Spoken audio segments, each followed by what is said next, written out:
नारायण नारायण नारायण श्रीमन्नारायण नारायण नारायण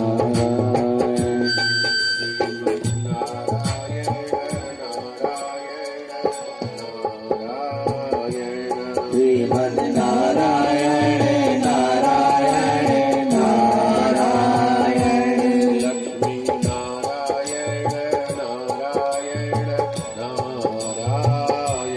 लक्ष्मी नारायण नारायण नारायण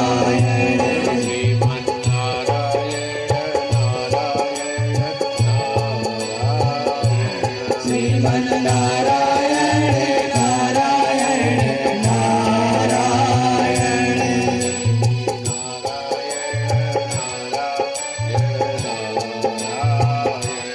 लक्ष्मी नारायण नारायण नारायण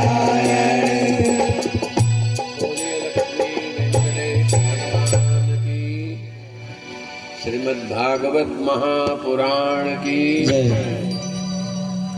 उपस्थित हमारे परम श्रद्धेय शिष्य व्यास पीठासीन श्री राजेंद्र जी पांडे तथा साथ में ही आपके पाठक कर्ता जैतहरी वाले श्री मिश्रा जी, उन्हीं के बगल में बैठकर जप करते हैं उनको, तथा गौतम जी एवं समस्त संगीतकार उपस्थित कापादह के समस्त केसरवानी परिवार, आयोजक, माताओं, बहनों और भाइयों, आज का ये पावन प्रसंग बड़े भाग्य से मिलता है।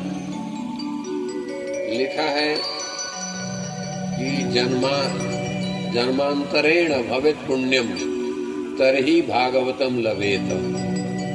बहुत जन्मों का पुण्य इकट्ठा होता है तो भागवत श्रवण करने का पावन शुभ अवसर मिलता है। मेरी माताओं, बहनों, बेटियों,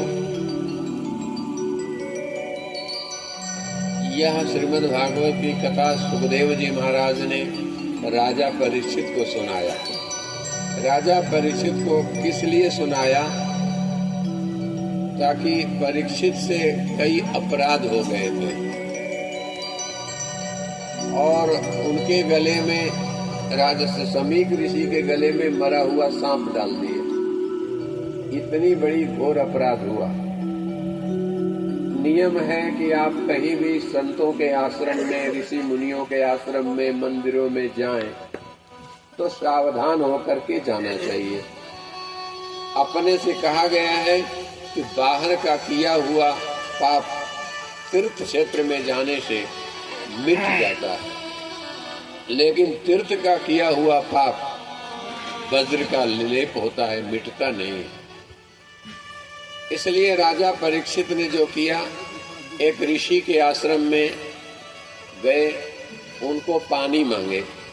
कभी कभी ऐसा होता है कि मुनि महात्मा लोग कभी हवन में, कभी पूजन में बैठे रह जाते हैं, तो आश्रमों में जाकर के महाराज लोगों को डिस्टर्ब नहीं करना चाहिए। प्रतीक्षा करो, आज नहीं मिलेंगे तो कल मिलेंगे, कल नहीं तो परसों मिलेंगे।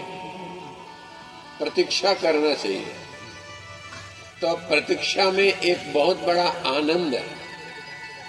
अगर श्रीमद् भागवत की कथा केसरवानी परिवार को कराना था तो पहले महाराज को नारियल दिए होंगे, तारीख तय हुई होगी और आप लोग भी मीठी मीठी प्रतीक्षा किए होंगे कि राजेंद्र महाराज जी आ जाएंगे, आ जाएंगे।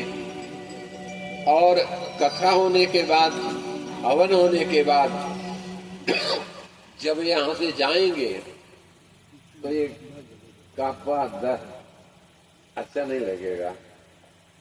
मैंने इतना प्रेम, इतना उत्साह, इतना भगवान के चरित्र कथाओं को आप लोगों ने 7 दिनों से सुना तो मन बहुत प्रसन्न हो जाता है। इसी तरह से जब ये छोड़ के जाएंगे तो 3-4 दिन 1 हफ्ता तक सुना सुना तो लगेगा ही, अच्छा नहीं लगेगा। तो ऐसे ही जब हमने सुना, क्योंकि हम गुरुजी हैं, शिष्यों के यहाँ कभी कभी साल में 1 बार निकल जाते हैं, तो शहडोल आए।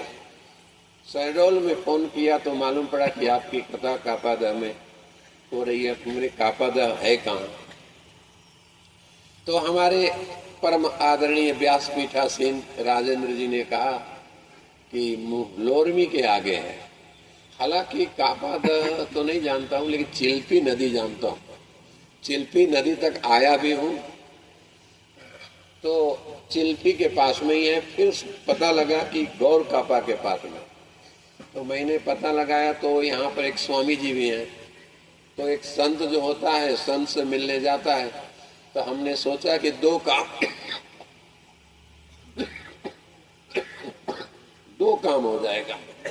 संत मिलन भी हो जाएगा, उनका भी दर्शन होगा, और अपने परम स्नेही पुत्र राजेंद्र पांडे जी की कथा में 2 शब्द बोलने का, सुनने का शुभ अवसर मिलेगा।